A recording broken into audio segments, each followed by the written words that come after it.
I'm live on Instagram too. Oh, All right. yeah. This is serious. I know. This is quite the setup, you guys. Welcome. Good morning. We're going to go over spine health today. I just want to first introduce Tyler Comer. This is his chiropractic office. He's been practicing for 14 years, That's right? right, yes. Obviously, a big advocate for spine health and athletes as well. So, do you want to talk a little bit about that? Absolutely. One of the big proponents of what we do is not just pain, but also performance. So when you talk about how that athlete can gain that extra edge or improve their performance output, you have to think about the spine itself and how many joints and how many muscles and how many tendons, ligaments, and everything that's connected there. If you can improve the functionality or the way that it moves, well, you can actually improve their performance. That's why you see all 32 NFL teams have a chiropractor on staff, as well as all throughout professional sports, pro rodeo, you name it. It's a big part. It's not the only part. Obviously, we want to work hand in hand with athletic trainers, with their physical therapists, massage therapists. It's just part of the equation. But when it comes to performance-based, it's comfortable, it's effective, it's safe, it's very efficient, and very, very powerful for a lot of people. So, why we're doing this, you guys. It's so exciting. My name's Tamra. I've been teaching Pilates for over 10, 11 years. I'm losing track. And I've been in the fitness industry for about 12. And I'm a huge advocate for spine health. Not only because of Pilates, but also because 10, 12 years ago, I was one of those people that you were peeling off the ground because my back went out or whatever, nerve pinched, and I'd be calling neighbors and peeling me off the floor, and they wanted to do surgery on my back, and I just knew there was a better way, and that's where my path with Pilates got started, and no surgery. Just from strengthening core and doing things the right way and talking to the right health professionals. So we're going to start going over common things that we see. And I love that you're already, so those who just popped on, if you want to go ahead and put your questions in, we're going to get to those in a little bit. So Jeannie's already got one up, we'll get to that. But for now, we're going to start with common things that we see. And I'm going to tell you what I see coming into class, what I see commonly coming into Pilates. Because chances are, if you've done a Pilates class, about half my class is coming in because of back issues or a muscle imbalance. So what I tend to see are really tight backs, less movement happening through the spine, or they feel stuck, right? And they know that there's something great about coming to Pilates, but what is it? And while Pilates is building up the core isn't just your abdominals. What is it? Well, I heard it defined once as it was kind of just funny. Say it. Nipples to knees, basically. Nipples to knees is there you go. Your core. You'll never forget it, right? So it's this chunk. It's the center of your body. How it's important. It's your limbs are coming off of it. And then I also see moms who have the muscle imbalances from what? Oh, we're carrying a kid. Oh, there's a 20-pound diaper bag, right? Handbags. And so what tends to happen is kind of the shift happening from one oblique being really strong on one side, and then the hip is elevated a little bit, and all of a sudden things are a little bit off, and why am I feeling issues in my back and knees and things like that? So we're going to talk. Those are the things that I commonly see. What do you generally see coming in? Yeah, same thing. I mean, a lot of times they have no idea how they hurt themselves. They'll say to me every day I hear this, I didn't do anything different, and all of a sudden I'm in pain. And it wasn't that one movement, obviously. It was something that had been developing for some period of time. And you see people get into those patterns and those habits. So carrying a bag always on one side, always sleeping on one side. So you just, years on years of that same pattern is going to create some imbalance. And that's where I feel like what Tamra does and what I do as well is we try to help create new patterns.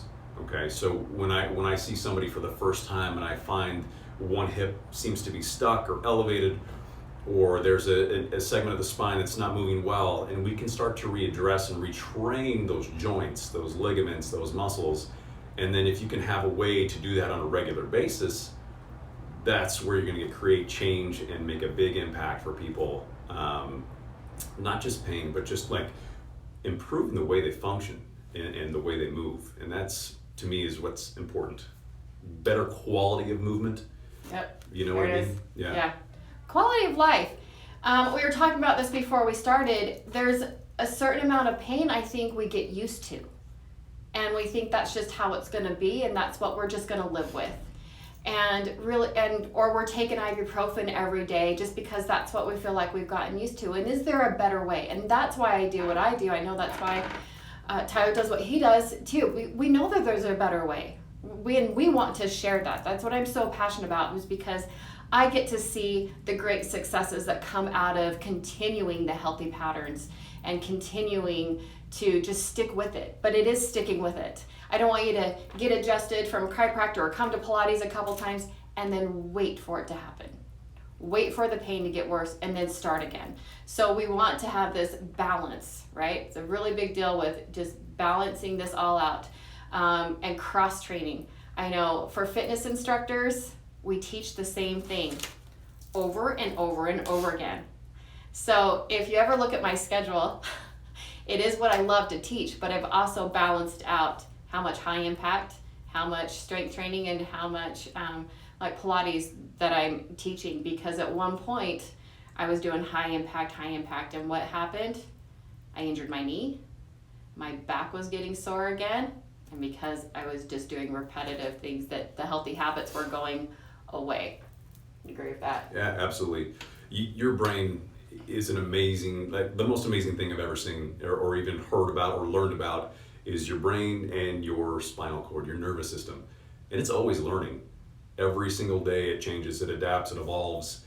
And what you feed it is what it learns.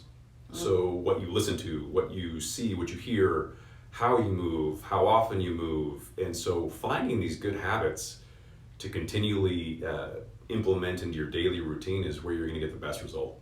And that doesn't mean you have to get adjusted every day, but you have to have a strategy in place. And same with working out, same with exercise. There's a daily requirement that the body needs. You have to move. It's a huge pillar of health. It's a huge pillar for self-esteem, for mental health in general. It affects the hippocampus with memory. It affects the prefrontal cortex, and that's your CEO functions. That's your logic. That's your decision making. You have to have a way to tap into that, and because if we get stuck in a very sedentary life or just a very slow pace, you're not stimulating the brain at all. There's no blood flow, there's no oxygen, there's nothing going on, you know what I mean, or to a much lesser degree. So I agree 100%. And just like we talked a little bit, if you hit the Facebook Live last week, I was talking about chronic pain, and the habits we get into with chronic pain, which is we're already sore and we're tight and you don't want to move, right? And you think, I'm just going to stay down today. But if you know that if you get up and get moving, get that oxygen flowing, chances are you're going to feel a lot better. So I am going to go over some exercises in a little bit. I'm not going to do them in office today. I'm going to have a separate link for you to pull up after this live session today. I will have a video of those exercises and we'll briefly go over those as well. All right, so let's start hitting on, okay, I've got one question here. You guys pop up with questions. Okay, Jeannie, since you can't go to the chiropractor right now, what can I do at home to maintain my spine health? Chiropractors are open. Come on up, it's only 8 hours away. Yeah. I think actually in all states except for maybe Kentucky, they had a shutdown. But everywhere else, we are deemed essential and a very vital part of the healthcare system in helping people with pain and keeping people from the hospital so they can direct the resources where they need to be directed at this time. So there is a good chance that if yours chose to close for whatever reason, that there will be another one open and available for those situations. But just in general, to be home, what can you do? Going through your range of motions, right? Some flexion, extension. Now, granted, that's relatively pain-free. If you're in a lot of discomfort, let's slow down a little bit and just try to recover, rest, get as much energy as you can, dedicate as much energy toward that healing as you can. So, meditating, breathing, you can use some ice, like cryotherapy would be okay in those situations. Some light stretching and mobilization. It doesn't have to be complex or complicated. Just keep it simple and try to move. Change the conversation your brain's having with that area. So let's say my knee's hurting really bad. I have lots of other joints I can move without affecting that knee that's hurting so bad, right? So stimulation to the brain, I guess, is how I'd answer that. And two, if your back's really sore, there are also another thing I was asked to do this weekend was post my Pilates workout from a chair. So even stretching, doing that light stretching that he talked about from a chair. And if it's too hard to get down to a floor, to a mat, let's start thinking about what we can do from a chair. Just remember that when we say we're building core, we don't mean a lot of these repetitively over and over again. Actually, it's kind of opposite from that. We actually want to see more extension. So if you're sitting in a chair and just even sitting tall, you may even start feeling it from sitting in your chair, and that may be enough working on those extensors in your back. But hands behind the head and just leaning back, right? So it doesn't always have to be here. This machine in the gym actually drives me crazy to see, because if we're over flexing all the time, that's actually, you can touch on that. Well, yeah, it's been shown to be very detrimental to the disc material itself. So your disc is what sits in between the two bones. So if my vertebrae are stacked on top of each other, that little jelly substance in the middle is your vertebral disc, and repetitive flexion has been shown to be detrimental to that. So I'm just going to look at questions right here. We have more. Yeah, not a good deal. Okay, I work in a nursing home at night shifts, so I'm bent over all night. When I come home and lay down, my back actually cramps. Any suggestions on what to do besides ibuprofen? Natalie, do you have any breaks at work as well? Can you answer on that? We'll talk about what you can do when you get home, but I want to know if you have any time at work to stretch your back out a little bit while you're at work. This chair is squeaky, sorry guys. Yeah. it's all noisy. What I would say, if you're bent over a lot, using your hips as opposed to your back. So if you're hinging at the hips instead of rounding the back, you're going to take a lot of stress off those postural muscles. They won't fatigue as fast. So I don't know if that makes sense, but basically hinging right at the hip, keeping the core strong. So if I were to bend, my whole back and everything is straight. Right? I don't want to bend right. Turn the other way. So we're hinging at the hip, we're not bending at the low back, if that makes any sense. That's hard to show and demonstrate this. I know. We're kind of crunched in this space right now. But if it's from seated, I always tell people 25 and 5. If you're seated for 25 minutes, I can give you some extra room. Yeah. Get up for 5 minutes, move around, get the muscles just to change the positioning. So does that make sense? So not usually you don't have breaks. So even standing, when you're standing and you're doing a lot of this bent over movement, standing up and just adding a little bit of rotation, just really quickly, trying to get the spine to move in a different direction. Your spine moves in 4 different directions, right? And if it's constantly doing the one direction and it's getting that extra pressure on it, I just try to move in those other directions. So even standing in a doorway and doing a little bit of side to side flexion and adding some rotation and getting some extra movement through those vertebrae, right? Will help feel a little bit better too, but just add some extra stretching while you're at work if you can. One of my favorite ones to do is to stand up against a wall and just peel off the wall, go down, right? And so you're rolling down one vertebra at a time. So I like that one. I'm just doing hand motions. That's your back. All right. Any other questions? We are going to keep popping up with your questions. If you're just coming on, this is Dr. Comer, chiropractor. Welcome everybody. Keep putting your questions out there. I will even be looking at Instagram Live if anybody has comments or questions as well. What we are going to go into talking about posture and why it's so important. Okay, and what good posture actually is and what it should look like. And I'm going to show you mine and what I struggle with. So let's talk about posture. Sure. Yeah. Good posture is kind of defined as a natural static position where there's not a lot of excess stress on the joints. So ear over the shoulders, right? Shoulders over the hips, hips over the knees, knees over the ankles. So that any movement from that midline creates areas of stress and tension.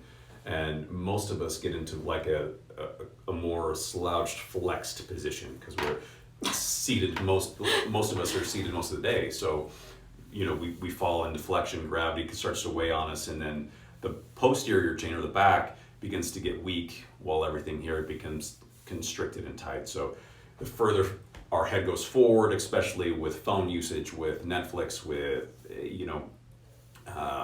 tablets, laptop, everything gets us into this head forward positioning, right? That decreases the amount of oxygen to the brain. It shallows the breath. You can't breathe deep from this position, so you're losing oxygen to the muscles and tissues. Things begin to get kind of achy, sore, tight, tension, and it creates a lot of bad patterns that over time, like we talked about, your brain's always learning and it's feeding off of what you're giving it.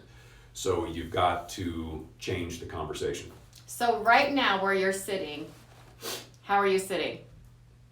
Are you listening and watching from here? Are your shoulders actually back, right? Or do we tend to do this? And what happens with this from a muscle standpoint, right, is your pectoral muscles actually start to get really tight and start to pull forward. And so countering that, right, getting one of my favorite stretches is to get into a doorway, right, and stretch those muscles out, because that's where we start getting kind of that hunchback, right? And you're wondering why this is getting tight up top.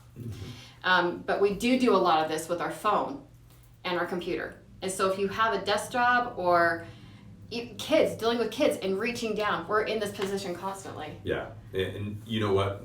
I've read that 90% of low back pain isn't even from the lower back. It's from a tight upper back and tight hips. So above and below that lower back have become so tight and constricted that now the lower back's in a lot of distress and creates a lot of discomfort. So just even thinking about balancing out the muscles. So when you come to a Pilates class, we're working on all of that. So I'm not just focusing on your low back. That's why we tend to work on above and below and the whole body. Someone like me, I don't know if you can see it. All right, guys, this is truth telling. I have lordosis. And you can see it. Oh, that's, yep. My back sinks way in. So for me, to get these core muscles, to get my abdominal muscles to work and fire up is so hard for me, because I naturally want to do this anterior tilt, and I tend to stick, booty goes back. And so abdominal muscles aren't firing up, right? And so I have to work on really extra for that. So if you're somebody that's a posterior tilt and you've got the flat butt and you tuck under, then you've got tighter, your abdominal muscles engaging, but chances are you might have some extra pressure happening in the low back. Yeah, okay. Just imbalance. We have another question. I totally sat up straight once you started talking about posture. I love it. Also doing chin tucks. Oh yeah, let's talk about cervical. Yeah. Chin tucks are great. So for people that don't know what that is, basically it's just tucking the chin back. I heard them called turtles. Yeah, there's another way to do that I like if you're in the quadruped position, hands and knees, and you just bring that head straight back.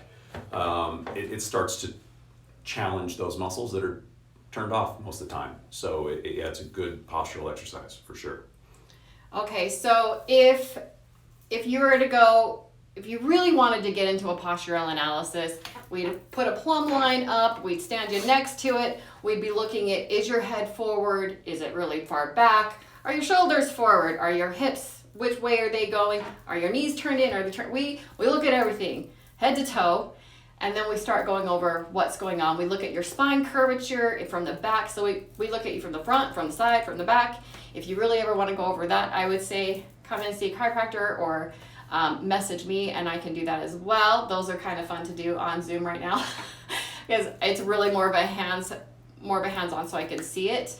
But that kind of gives us an idea too of what's going on. When I came in, when we had our initial meeting, I had him go ahead and adjust me. And guess what? I don't know what I look like myself. I'm really great at looking at everybody else, but I had a leg shorter than the other one because my hip was off and I was rotated.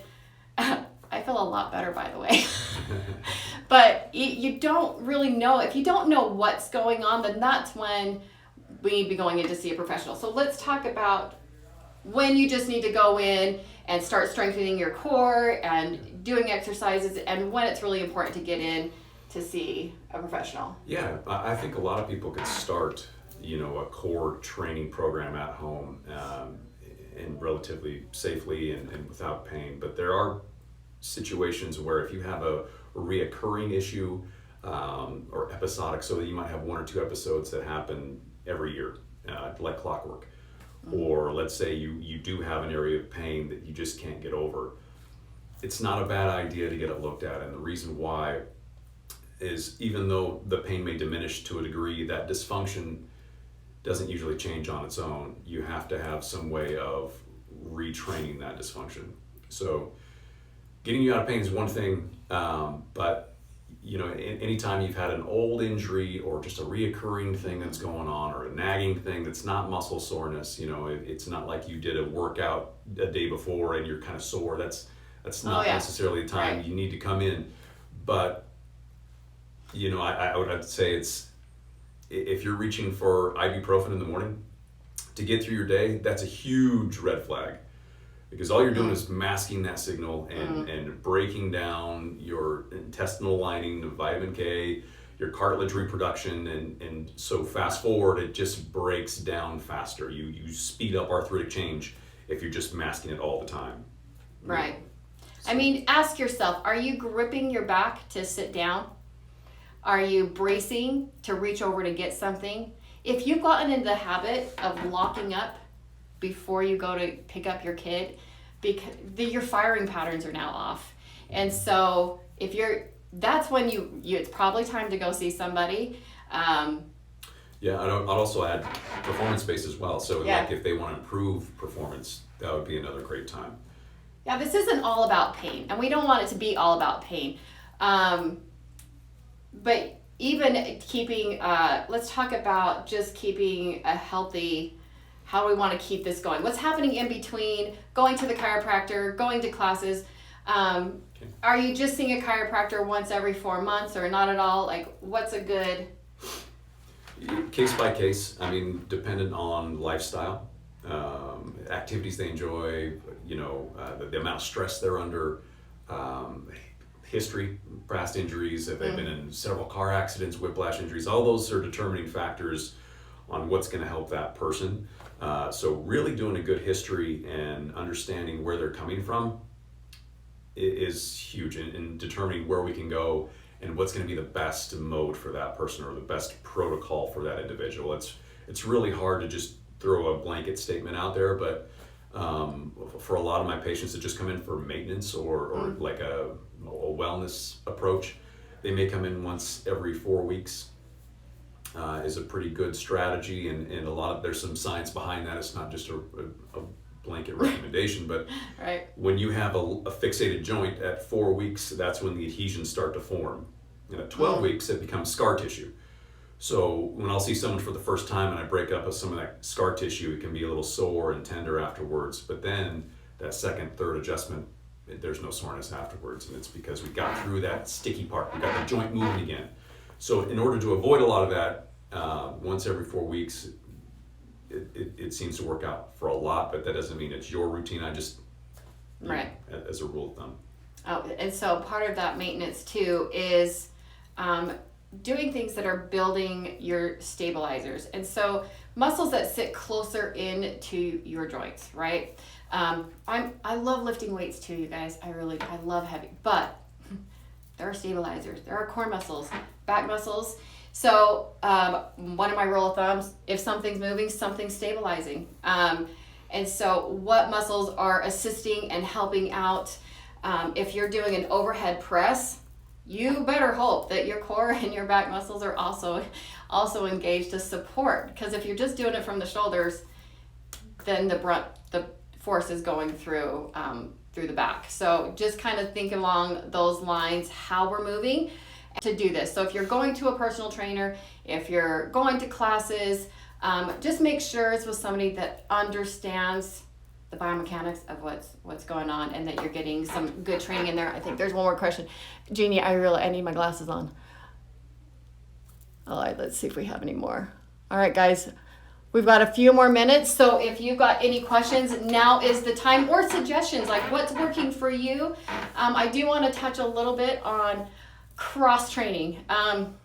Like I know right now we're all getting outdoors, hopefully, at least running every day. Things that are high impact, for those of us who love high fitness and doing that high impact all the time is what's kind of drawing on the spine. So I want to make sure that in your workout during the week that you're adding in some of these strength training, things that are going to keep you running for a longer amount of time.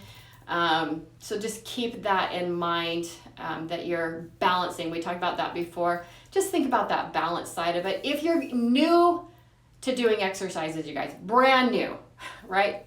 Start out slow, start out small.